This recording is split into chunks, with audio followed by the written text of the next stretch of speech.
రతన్ తన భార్యతో కలిసి చాలా ఎండలో జమీందారు గారు పొలంలో పనిచేస్తున్నారు. అప్పుడు రతన్ యొక్క భార్య ఇలా అంటుంది, తెలియటం లేదు మనకి మంచి రోజులు ఎప్పుడు వస్తాయి. బాధపడకు విమల, నాకు నమ్మకం ఉంది, మనకి మంచి రోజులు తప్పకుండా వస్తాయి. నేను పుట్టినప్పటి నుంచి సుఖం అంటే ఏంటో ఎరుగను. నేను కూడా ఊహ తెలిసినప్పటి నుంచి పేదరికాన్ని చూస్తూనే ఉన్నాను. అప్పుడే అక్కడికి జమీందారు గారు వచ్చి ఇలా అన్నారు, ఇంకా మీ ఇద్దరు పిచ్చి పిచ్చి మాట్లాపి పని చేయడం మొదలుపెట్టండి. అయ్యగారు, నాకు కొంత డబ్బు కావాలి. నీ బుర్ర బాగానే పనిచేస్తుందా? కొన్ని రోజుల ముందే కదా నీకు డబ్బులిచ్చాను. ఇంటిలో ఏమీ తినటానికి లేవు అయ్యగారు, 2 రోజుల నుంచి పస్తులున్నాం. నేనేమైనా నీ తిండికి వక్తాలా పుచ్చుకున్నానా ఏంటి? వెళ్ళిక్కడి నుంచి.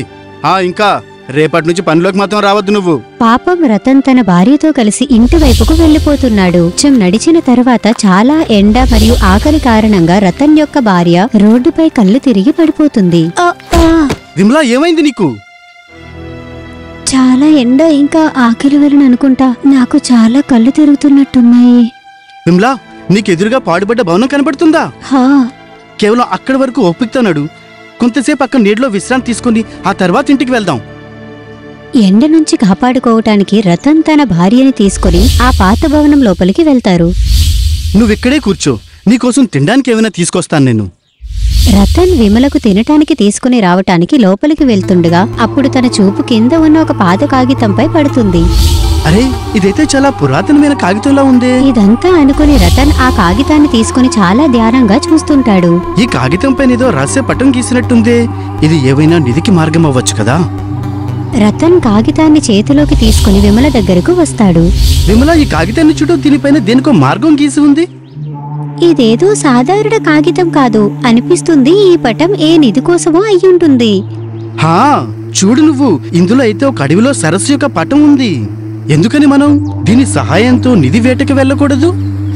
మనం ప్రయత్నం చేయడంలో తప్పేముంది. మరుసటి రోజు రతన్ ఇంకా విమల ఆ పటము తీసుకుని ఆ దారి వైపుగా వెళ్లసాగారు. కొన్ని గంటల నడక తర్వాత ఇద్దరూ సరస్సు దగ్గరకు చేరుకున్నారు. ఇక్కడికైతే మనం చేరుకున్నాం, కానీ ఇంత పెద్ద స్థానంలో నిధి ఎక్కడ ఉంటుంది? కొంచెం సహనంతో ఉండండి. మనం సరస్సుని కనిపెట్టాం కదా, ఇంకా నిధిని కూడా కనిపెడతాం. నిధిని వెతుకుతూ ఇద్దరు భార్యాభర్తలు చాలా అలసిపోయారు. రతన్, నేను చాలా అలసిపోయాను. నేను ఇక్కడ కొంచెం విశ్రాంతి తీసుకోవచ్చా? విమలా, నువ్వు ఈ చెట్టు కింద కూర్చో, నీకు తాగడానికి నీళ్లు తీసుకువస్తాను. రతన్ చేతిలో ఖాళీ బాటిల్ని పట్టుకుని విమల కోసం నీళ్లు తీసుకురావటానికి వెళ్తాడు. అప్పుడు రావి చెట్టు కింద కూర్చున్న ఒక ఫకీర్పై తన చూపు పడుతుంది. నీళ్లు నీళ్లు, ఈ పెద్దాయన నీళ్లు అంటున్నాడేంటి? ఒకవేళ ఈయన కూడా దాహంగా ఉందేమో. ఏం పర్వాలేదు, నేను కొంచెం నీళ్లు ఇతను కూడా తాగిస్తాను. రతన్ తన ధ్యాసలో సరస్సు నుంచి నీళ్లు తీసుకురావటానికి వెళ్తాడు. అప్పుడు అకస్మాత్తుగా తనకి బాబా యొక్క పిలుపు వినిపిస్తుంది. ఆగు బాబు. పెద్దాయనా, మీరు నాతో ఏమని అన్నారా? బాబు, ఏంటి సరస్సు నుంచి నీళ్లు తేవడానికి వెళ్తున్నావా? అవును పెద్దాయనా, నా భార్యకు చాలా దాహంగా ఉంది, అందుకని నేను నీళ్ళ కోసం వెళ్తున్నాను. నాకు కూడా చాలా దాహంగా ఉంది. ఏంటి, నువ్వు నాకు కూడా నీళ్లు తాగించగలవా? నీళ్లు తాగించడం అయితే చాలా మంచి పని. నేను మీకు నీళ్లు తప్పకుండా తాగిస్తాను పెద్దాయనా. కానీ ఈ సరస్సు నుంచి నీళ్లు తీసుకుని రావడం చాలా ప్రమాదమైన పని. అయినా నా కోసం నీళ్లు తీసుకుని రాగలవా? సరస్సు నుంచి నీళ్లు తీసుకోవడంలో అంత ప్రమాదం ఏముంటుంది పెద్దాయనా? నేను నా భార్య కోసం నీళ్లు తాగడానికి వెళ్తున్నాను. అలాగే మీకు కూడా తీసుకువస్తాను. అలాగే వెళ్ళు. ఇంకా నువ్వు గాని ప్రాణాలతో తిరిగి వస్తే అప్పుడు నాకు నీళ్లు తప్పకుండా తాగించు. ఫకీర్ ఇంత హెచ్చరించిన తరువాత కూడా రతన్ సరస్సులో నీళ్లు తేవటానికి వెళ్తాడు. అలాగే ఎప్పుడైతే ఖాళీ బాటిల్ ఆ సరస్సులో ముంచుతాడో అప్పుడు అక్కడికి ఒక రాక్షసుడు ప్రత్యక్షమవుతాడు. ఓరి మానవుడా, ఏంటి నీకు తెలుసా? నా ఆజ్ఞ లేకుండా ఇందులోంచి నీళ్లు తీసుకోవటం అంటే నీ ప్రాణాలతో చెలగాటం ఆడటమే. నమస్కారం రాక్షసు గారు, నాకు మీ నియమాలు తెలియవు. నాకు ఏం తెలుసంటే నా భార్యకు చాలా దాహంగా ఉంది. ఇంకా నేను తన కోసం నీళ్ళ కోసం వచ్చాను. నువ్వు గాని ఇక్కడి నుంచి నీళ్లు తీస్తే అప్పుడు నేను నిన్ను చంపేస్తాను. మీరు నన్ను తప్పకుండా చంపేయండి రాక్షసుడు గారు, కానీ నాదొక విన్నపం. చెప్పు. నన్ను చంపటానికి ముందు నేను 2 వ్యక్తులకు నీళ్లు తాగించాలి. ఆ తర్వాత మీరు కావాలంటే ప్రాణం తీసుకోండి. 2 వ్యక్తులా? అవును. ఒకరు నా భార్య, ఇంకొకరు ఆ ఫకీర్ పెద్దాయన. నువ్వు ఆ ఫకీర్కి ఎందుకు నీళ్లు తాగించాలనుకుంటున్నావు? ఎలాగో నా ప్రాణాలైతే పోతున్నాయి, అలాగే చస్తూ కూడా ఇద్దరు ప్రాణాలను కాపాడుతుంటే నాకు అంతకన్నా ఇంకేం కావాలి చెప్పండి. రతన్ యొక్క మాటలు విని రాక్షసుడు సంతోషపడతాడు. నువ్వొక దయగల మనిషివి, అందుకనే వెళ్ళు. నువ్వు వాళ్ళిద్దరికీ నీళ్లు తాగించడానికి అనుమతిస్తున్నా, కానీ గుర్తుంచుకో, వాళ్ళకి నీళ్లు తాగించి మళ్ళీ తప్పకుండా రావాలి, లేకపోతే నేను నీ మొత్తం వంశాన్ని నాశనం చేస్తాను. రతన్ తిరిగి వస్తానని మాట ఇచ్చి సరస్సు నుంచి నీళ్లు తీసుకుని వెళ్ళిపోతాడు. ఇదిగో పెద్దాయనా నీళ్లు. రతన్ ప్రాణాలతో తిరిగి రావటం చూసి ఫకీర్ ఆలోచనలో పడతాడు. నువ్వు ప్రాణాలతో తిరిగి ఎలా వచ్చావు? నిన్ను ఆ రాక్షసుడు ఎందుకు చంపలేదు? మీకు ఇంకా నా భార్యకు నీళ్లు తాగించడం కోసం ఆయనకు మాట ఇచ్చి వచ్చాను. రతన్ ఫకీర్కు జరిగిందంతా చెప్తాడు. ఇది విని ఫకీర్ సంతోషిస్తాడు. నువ్వు నీ యొక్క ప్రాణాలకు బదులుగా ఒక ఫకీర్ ప్రాణాలు కాపాడాలనుకున్నావు. ఎందుకు? నేను నీకు రుణపడి ఉన్నాను. ఈ ఫకీరుతో ఎలాంటి అవసరం వచ్చినా తప్పకుండా అడుగు. అలాగే పెద్దాయనా. తర్వాత రతన్ తన భార్యకు నీళ్లు తాగించటానికి వెళ్తాడు. విమ్లా, ఒకవేళ అకస్మాత్తుగా నేను చనిపోతే నువ్వేం చేస్తావు? మీరీ ప్రశ్న ఎందుకు అడుగుతున్నారు? నాకు ఇలాంటి ప్రశ్న ఇష్టం లేదు. చెప్పు విమలా, రేపు ఒకవేళ ఈ ప్రపంచంలో నేను లేకపోతే నువ్వేం చేస్తావు? నేను నా ప్రాణాలు తీసుకుంటాను. లేదు విమలా, నీ ప్రాణాలు కాపాడడం కోసమే కదా నేను నా ప్రాణాలు ప్రమాదంలో పెట్టాను. దీనికేంటి అర్థం? ఇంకా రతన్ విమలకు రాక్షసుడి దగ్గర ఇంకా ఫకీర్ బాబా దగ్గర జరిగిందంతా చెప్తాడు. ఒక మాట చెప్పనా? ఆ ఫకీర్ బాబా మీతో చెప్పాడా మీకు ఏం అవసరం ఉన్నా తప్పకుండా చెప్పండి అని? ఎందుకు కాదు, మన ప్రాణాలు కాపాడుకునే పని బాబాకు అప్పగించచ్చుగా. రతన్కి విమల మాటలు అర్థమైపోతాయి. ఇంకా వాళ్ళిద్దరూ ఫకీర్ దగ్గరకు వెళ్తారు. బాబా, మాకు మీ సహాయం కావాలి. నాకు తెలుసు నాయనా, నువ్వు తప్పకుండా వస్తావని. చెప్పు, నీకు ఏం కావాలి? పెద్దాయనా, మేము చాలా పేదవాళ్ళం. నేను ఈ పరిస్థితిలో మరణిస్తే నా భార్య ఏమైపోతుందని. బాబా, నా భర్త ప్రాణాలు కాపాడండి. నువ్వు నాకు నీళ్లు తాగించావు, నేను నీ ప్రాణాలు తప్పకుండా కాపాడుతా. ఇది వినగానే విమల చాలా సంతోషిస్తుంది. ఇంకా బాబాని ఇంకో మాట కూడా అడుగుతుంది. బాబా, మాకు నిధి యొక్క పటము దొరికింది. మీరు చెప్పగలుగుతారా అది చూసి ఆ నిధి ఎక్కడుందో? రతన్ బాబాకు ఆ నిధి యొక్క పటము ఇస్తాడు. బాబా ఆ పటము చూసి ఇలా అంటారు. ఈ నిధి మీకు వేరొక ప్రపంచంలో దొరుకుతుంది. వేరొక ప్రపంచం అంటే ఏంటి? నిధి వేరొక ప్రపంచంలో ఉంది. ఇంకా వేరొక ప్రపంచం ద్వారం ఆ సరస్సు లోపల నీటిలో ఉంది. ఆ నీటిలో రాక్షసుడు నీ ప్రాణాల కోసం చూస్తున్నాడు. బాబా, నిధి దొరకపోయినా పర్లేదు, ఆ రాక్షసుడు నుంచి నా భర్త ప్రాణాలు కాపాడండి ప్లీజ్. ఆ రాక్షసుడికి నచ్చ చెప్పటం నా వల్ల అయ్యే పని కాదు.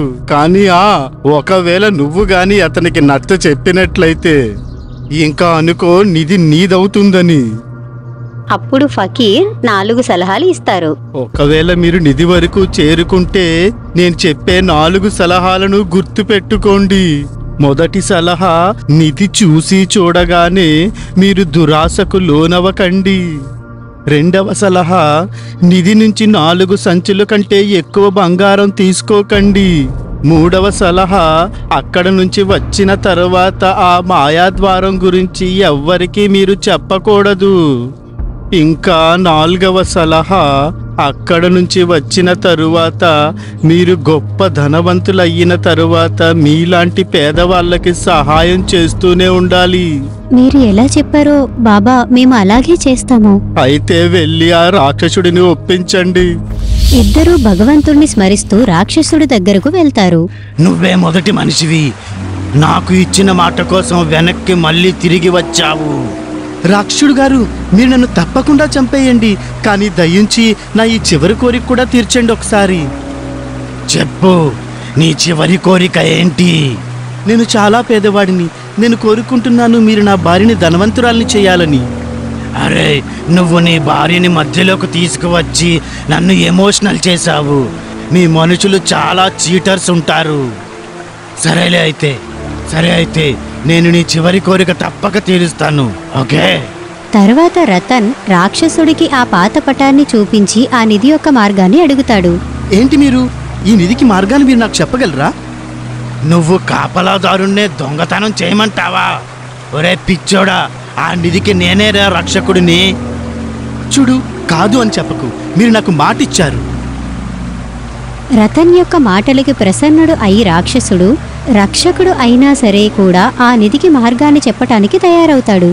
నీ పేదరికాన్ని చూసిన తరువాత నీకు నిధి మార్గం తప్పక చెప్తాను. కానీ నిధి దొరికిన తరువాత ఒక 4 రహస్యమైన విషయాలు నేను నీకు ఎప్పటికీ చెప్పను. పెద్దాయనైతే 4 సలహాలు ఇచ్చి ఆ రహస్యమైన మాటలు నాకు ఎప్పుడో చెప్పేశారుగా. నిధి దొరికిన తరువాత నువ్వు గాని ఏదైనా తప్పు చేస్తే నేను ఆ క్షణమే నిన్ను చంపేస్తా. ఫకీర్ బాబా అయితే ఆ 4 సలహాలు ముందే చెప్పేశారు. అందుకనే రతన్ నిశ్చింతగా రాక్షసుడికి సరే అని చెప్పేశాడు. సరే, అయితే విను. ఈ సరస్సులో నువ్వు ముందు మునగాలి. ఆ తర్వాత నీటి లోపల ఒక చాలా పెద్ద ద్వారం కనపడుతుంది. ఆ ద్వారం లోపల నీకు నిధి దొరుకుతుంది. పట్టణంలో కూడా ఇదే లొకేషన్ ఉంది. విమలా, నువ్వు ఇంటికెళ్ళు, నేను నిధిని తీసుకువస్తాను. ఇదైతే అదే ద్వారం. నిధి దీని లోపలే ఉంటుంది. తర్వాత రతన్ ఆ ద్వారం లోపలికి వెళ్తాడు. పటం అనుసారంగా ఇప్పుడు నేను నిధికి చాలా దగ్గరగా ఉన్నాను. అప్పుడు రతన్కి నిధి కనపడుతుంది. అదిగో నిధి. రతన్ నిధి దగ్గరకు వెళ్ళి ఇలా అంటాడు. పెద్ద అని చెప్పారు కదా, నిధిని చూసి దురాశ పడకూడదని, ఇంకా 4 సంచుల కంటే ఎక్కువ తేకూడదని. రతన్ దురాశ పడడు. ఇంకా కేవలం 4 సంచుల బంగారం మాత్రమే తీసుకుని మళ్ళీ సరస్సు వద్దకు వస్తాడు. అరే, ఈ రాక్షసుడు ఎక్కడికి వెళ్ళిపోయాడు? మొదటి పరీక్షలో అయితే నువ్వు పాస్ అయిపోయావు. కానీ నువ్వు ముందు జాగ్రత్తగా ఉండు. ఏ రోజైతే నువ్వు తప్పు చేస్తావో ఆ రోజు నేను నిన్ను చంపేస్తాను. పెద్దాయన 4 సలహాలు ఎప్పుడూ గుర్తుంచుకుంటాను. తరువాత మొత్తం బంగారం తీసుకుని రతన్ ఇంటికి వెళ్ళిపోతాడు. విమలా, ఇప్పుడు మనం ధనవంతులైపోయాం. చూడు ఎంత బంగారమో. బంగారం చూసి విమల చాలా సంతోషిస్తుంది. ఆ బాబా 4 సలహాలు ఇచ్చారుగా, వాటిని గుర్తుంచుకోండి. అవును, పెద్ద ఆయన చెప్పారు దురాశ పడకూడదని, ఇంకా 4 సంచుల కంటే ఎక్కువ బంగారం తీసుకోవద్దని. నేను సరిగ్గా అలాగే చేశాను. ఇంకా 2 సలహాలేంటి? పేదలకు సహాయం చేయాలి, ఇంకా నిధి యొక్క రహస్యం ఎవ్వరికీ చెప్పకూడదు. నిధితో దొరికిన ధనంతో రతన్ బంగ్లా ఇంకా కారు కొనుక్కున్నాడు. ఇంకా రతన్ యొక్క పేరు ధనవంతుల్లో కలుస్తుంది. ఫకీర్ సలహా చెప్పిన విధంగానే రతన్ పేదలకు కూడా సహాయం చేస్తాడు. ఇంకా ఈ విధంగానే కొన్ని సంవత్సరాలు గడిచిపోతాయి. ఇంకా రతన్ దగ్గర ఉన్న బంగారం అంతా ఖర్చయిపోతుంది. వినండి, ఇప్పటి వరకు మీరు ఫకీర్ బాబా సలహా పాటించారు. అందుకనే మొత్తం ధనం ఖర్చయిపోయింది. చెప్పండి, ఇప్పుడేం చేద్దాం? మొత్తం బంగారం పేదలకు పంచేసి మనం చాలా పెద్ద తప్పు చేశాం. ఒకవేళ మనం పేదలకు పంచకుండా ఉండి ఉంటే ఆ పెద్దాయన మనల్ని చూడడానికి ఇక్కడికి వచ్చేవారా ఏంటి? మెలకువ వచ్చినప్పుడే తెల్లవారుతుంది. ఇప్పుడు ఇంకోసారి బంగారం తీసుకుని రండి. కానీ ఈసారి మనం పేదలకు 1 రూపాయి కూడా ఇవ్వద్దు. సరే. రతన్ మరోసారి ఆ సరస్సులో మునిగి నిధి వరకు చేరుకుంటాడు. ఇంకా చాలా ఎక్కువ బంగారం తీసుకుని ఇంటికి వస్తాడు. ఇదిగో చూడు విమలా, ఈసారి చాలా ఎక్కువ బంగారం తీసుకుని వచ్చాను. హా, ఈసారి పేదలకు 1 అణా కూడా ఇవ్వద్దు. సరే. ఇంకా ఇద్దరు భార్యాభర్తలు సుఖంగా జీవనం సాగిస్తారు. అలాగే కొన్ని రోజులు గడిచిపోతాయి. ఇంకా ఒకరోజు వాళ్ళ ద్వారం వద్దకు ఒక భిక్షకుడు వస్తారు. అలోక్ నిరంజన్, భగవంతుడి పేరుతో నాకేదైనా దానం చేయండి బాబూ. భిక్షకుణ్ణి చూడగానే రతన్ చాలా కోపంతో ఇలా అంటాడు. నిన్ను లోపలికి గారు పంపించారు. అరే, ఇతను బయటికి పంపండి. ఇతని ఖాళీకి ఉన్న మట్టితో నా బంగ్లా అంతా అందం పాడైంది. భిక్షకుడు చాలా కోపంతో అక్కడి నుంచి వెళ్ళిపోతారు. ఇది చూసి విమల అంటుంది, మీరు చాలా సరిగ్గా చెప్పారు. అలాగే ఇంకా విమల రతన్తో అంటుంది, నాకు కండాలలో ఒక ఫామ్ హౌస్ కావాలి. కానీ అక్కడైతే చాలా ఎక్కువ ఖరీదుంటుంది కదా. మనకు ఏంటి చవక, ఏంటి ఖరీదు? మరోసారి ఆ సరస్సు నుంచి నిధిని తీసుకుని రండి. సరే, నేను నిన్ను నిరాశపరచను. రతన్ మళ్ళీ మరోసారి నిధిని తీసుకుని రావటానికి సరస్సులో మునుగుతాడు. ఇంకా సరస్సు నుంచి చాలా ఎక్కువ ధనాన్ని ఇంటికి తీసుకొస్తాడు. ఇదిగో విమలా, వీటిని అల్మారాలో పెట్టు. విమల బంగారాన్ని అల్మారాలో పెట్టడానికి వెళ్తుంది. అప్పుడే రతన్ చెవిలో ఒక శబ్దం వినపడుతుంది. ఈ బంగ్లా యొక్క యజమాని ఎక్కడున్నాడు? ఫకీర్ బాబా యొక్క మాట వినగానే రతన్ చాలా భయపడిపోతాడు. ఇదైతే ఆ ఫకీర్ బాబా కదా, కానీ అతను ఇక్కడికి ఎందుకు వచ్చాడు? రతన్ ద్వారం వద్దకు వెళ్లి చూస్తాడు. ఫకీర్ బాబా చాలా కోపంతో ఉంటాడు. పెద్దయినా మీరా? చాలా మంచిది నాయనా, నన్నైతే గుర్తుపట్టావు. నీకు చాలా జ్ఞాపక శక్తి ఉంది. అయినా నువ్వు నా సలహాలు ఎందుకు మర్చిపోయావు? చూడు పెద్దయినా, ఆ 4 సలహాలతో ఏం జరిగిపోదు. మీరు నన్ను భయపెట్టడం ఇంక ఆపండి.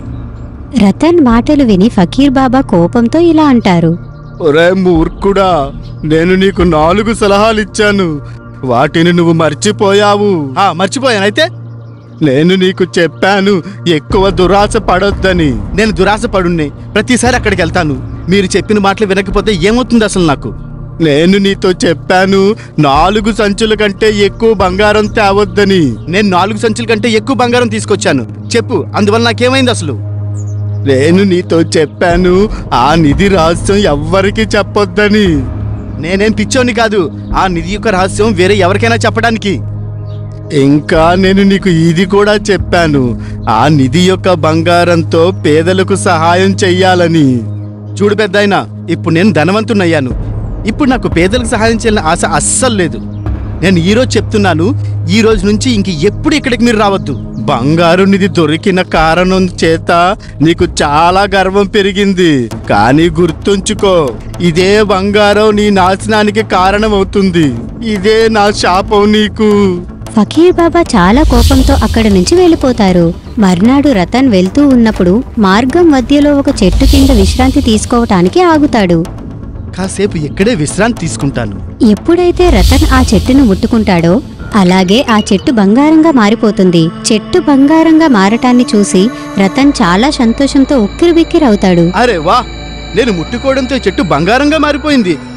ఇప్పుడు బంగారం కోసం నేను మళ్ళీ ఆ సరస్సులో మునగాల్సిన పనే లేదు. ఆ బంగారు చెట్టును నరికి ఇంటికి తీసుకుని వచ్చిన రతన్ ఇలా అంటాడు. విమ్లా, పెద్దయిన శపించైతే వెళ్ళారు, కానీ అదే మనకు చాలా లాభంగా మారింది. అదేలా? నేను ఈ చెట్టుని ముట్టుకోగానే ఇది బంగారంలా మారిపోయింది. విమల తన రుమాల్ ఇస్తూ ఇలా చెప్తుంది. రుమాల్ తీసుకోండి, ముట్టుకొని చూడండి, ఇది బంగారం అవుతుందో లేదో చూద్దాం. ఎప్పుడైతే రతన్ రుమాల్ ముట్టుకుంటాడో రుమాల్ బంగారంగా మారిపోతుంది. అరేవా, ఇదైతే నిజంగా చమత్కారంగా ఉంది. రతన్ ముట్టుకోగానే ప్రతి వస్తువు బంగారంలా మారిపోతున్నాయి. ఇంకా ఇద్దరూ సంతోషపడిపోతారు. అలాగే రోజు గడిచిపోతుంది. రాత్రి సమయం అవుతుంది. భోజనం చేసే సమయం వస్తుంది. అరే విమ్లా, ఆకలిగా ఉంది, తొందరగా భోజనం తీసుకునిరా. విమల భోజనం పెడుతుంది. భోజనం పెట్టగానే రతన్ రొట్టెలు ముట్టుకుంటాడు. రొట్టెలు బంగారంలా మారిపోతాయి. అయ్యో దేవుడా, ఈ రొట్టెలు కూడా బంగారం అయిపోయాయి. ఇప్పుడేం చేద్దాం? ఒకవేళ ఇలాగే జరుగుతుంటే నేను ఆకలితోనే చచ్చిపోతాను. మనం ఇప్పుడు చాలా తొందరగా ఫకీర్ బాబాను కలవాల్సి ఉంటుంది. ఇద్దరూ ఫకీర్ బాబా దగ్గరకు వెళ్తారు. పెద్దాయనా, నా వల్ల తప్పు జరిగిపోయింది, నన్ను క్షమించండి. ఒకసారి ధనుష్టు నుంచి వదిలిన బాణం, ఈ బాబా నోటి నుంచి వచ్చిన శాపం మళ్ళీ తిరిగి ఎప్పటికీ రావు. బాబా, ఈయన చేసిన తప్పుకు శిక్ష నాకు విధించండి. ఇతనికి ఏమైనా అయితే నేను నాశనమైపోతా. పెద్దాయనా, నేను చేసిన తప్పు నేను తెలుసుకున్నాను. మనిషికి కేవలం 2 రొట్టెలు మాత్రం అవసరం ఉంటాయి. ఇది నాకు అర్థమైంది పెద్దాయనా. నేను నిన్ను క్షమించగలను బాబు, కానీ నాదొక ఒప్పందం ఉంది. నేను మీ ప్రతి ఒప్పందాన్ని అంగీకరిస్తున్నాను బాబా. సరే, ప్రత్యక్షమవ్వు నా ప్రియ శిష్య, ప్రత్యక్షమవ్వు. మీరు నన్ను తలుచుకున్నారా బాబా? అవును నాయనా, ఇతను మన నేరస్తుడు, కానీ ఇప్పుడు ఇతని భార్య వల్ల మనం ఇతన్ని క్షమించాలి. ఇతనికి క్షమాపణ ఎప్పుడు దొరుకుతుందంటే ఎప్పుడైతే మొత్తం బంగారాన్ని తిరిగా నిధి ఉన్న స్థలంలో పెట్టినప్పుడే. చెప్పు రతన్, నువ్వు మొత్తం బంగారం తిరిగి తేగలవా? బాబా అడిగిన వెంటనే రతన్ వెంటనే అవును అంటాడు. అవును పెద్దాయనా, ఇప్పుడు నాకు ఎటువంటి దురాశ కూడా లేదు. దురాశ దుఃఖానికి చేటు. ఈ మాట ఇప్పుడు రతన్కి చాలా బాగా అర్థమైంది. తను తన ప్రాణం కాపాడుకోవటానికి మొత్తం బంగారం తిరిగి నిధి ఉన్న స్థలంలో పెట్టేస్తాడు. దాని తర్వాత చాలా కష్టపడి తన జీవనాన్ని కొనసాగిస్తాడు. ఇంకా పేదలకు కూడా సహాయం చేస్తాడు. మీకు గనక మా వీడియో నచ్చింది అంటే ప్లీజ్ మా ఛానల్ని సబ్స్క్రైబ్ చేయండి. అలాగే ఈ వీడియోని లైక్ చేయండి, అలాగే షేర్ కూడా చేయండి. ధన్యవాదములు.